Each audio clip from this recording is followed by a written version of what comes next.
Shot scored! Do it again! Shot scored! Do it again! Skate into the ice! 1,000 miles an hour! Go for right die in a nuclear war! Shot scored! Do it again! Shot scored! Do it again! Skate into the ice! Across the left view! Pass it right back and they'll put it in the net! Shot scored!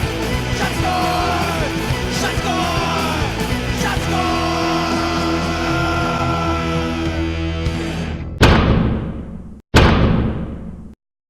Hi everybody, thank you for joining us live at Studio 73 in downtown Boston for this edition of Inside Hockey TV.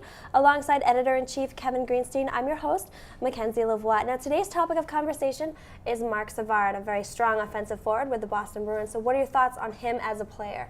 Well, you know, I've been really impressed with the way that Savard has developed since he arrived in Boston. I remember when he came up as a New York Ranger, he demonstrated good playmaking ability, and he seemed like he had a lot of potential as a hockey player. But what we saw during his time in New York, what we saw during his time in Calgary, and then in Atlanta, was that he seemed to have a tendency to get under his teammates' skin even more than his opponents. Yeah.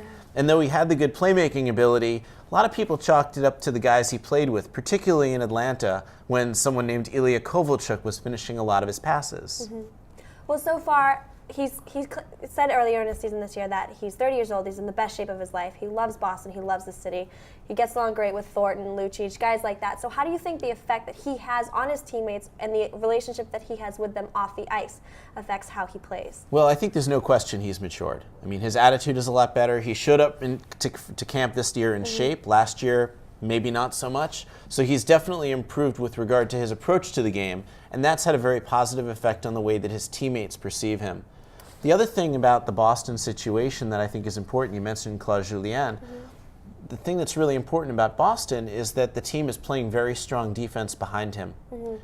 Previously in his career, Savard had a reputation for really not getting back on the play. But in Boston, with the team playing such strong defense around him, he's sort of free to do his playmaking, and he doesn't have to worry so much about not having a supporting net behind him. He's got a good safety net. So do you think it would be safe to say Claude Julien has implemented a system in Boston that has pretty much turned the entire team around from what they were before he came? Would you say that he's completely changed Savard's style of play as well to fit the mold of what he thinks he should fit into the team as? Well, I think it's a little bit of both. You know, I think that we're seeing a lot of Savard today is what I saw in his potential when he was playing with the Rangers, you know, close to a decade ago.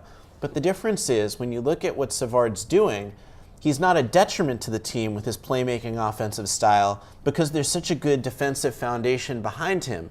So whereas he's been a minus player for much of his career, this year he's a plus player.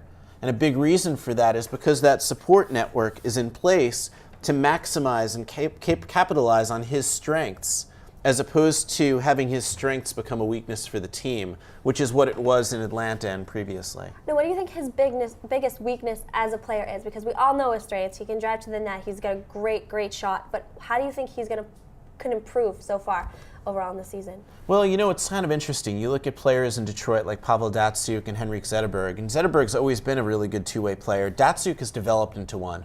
And you sort of imagine if Marc Savard's going to take his game to the next level, it's going to be becoming a better defensive player so that he's the kind of guy that you can put out on the ice in any game situation.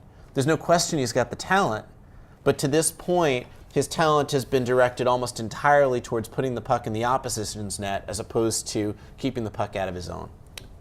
All right, everybody. Well, thank you very much for joining us right here on InsideHockey.tv. We hope to see you all next time.